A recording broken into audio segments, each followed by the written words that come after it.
Sine square 22 degree plus sign square 68 degree এর মান কত? আচ্ছা, sine square 22 degree plus sign square 68 degree, এখানে আমরা দেখতে পাচ্ছি 22 ডিগ্রি আর 68 ডিগ্রি যদি আমরা যোগ করি, 22 ডিগ্রি যুক্ত 68 ডিগ্রি, তাহলে আমরা পাবো 90 ডিগ্রি।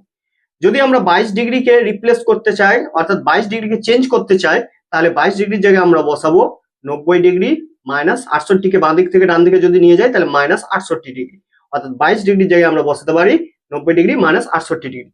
যদি তোমরা 68 ডিগ্রিকে চেঞ্জ করতে চাও তাহলে 68 জায়গায় আমরা বসাবো 90 মাইনাস 22 ডিগ্রি। ওকে, আমরা 22 ডিগ্রিকে চেঞ্জ করছি, তাহলে সাইন স্কোয়ার 22 ডিগ্রির জায়গায় আমরা বসাবো 90 ডিগ্রি মাইনাস 68 ডিগ্রি, আর এখানে থাকছে আমাদের sine square 68 degree, sine square 68 degree. এবার আমরা ভালো করে জানি sine 90 minus theta, sine 90 minus থিটার ফর্মুলা আমরা জানি, সাইন 90 ডিগ্রি মাইনাস থিটার ফর্মুলা আসছে কস থিটা।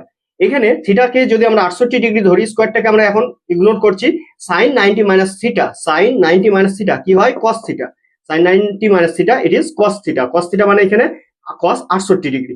যেহেতু স্কোয়ার ছিল পাওয়ার হিসেবে, তাহলে এখানে পাওয়ার হিসেবে কি দিতে হবে? স্কোয়ার দিতে হবে, প্লাস সাইন স্কোয়ার 68 ডিগ্রি।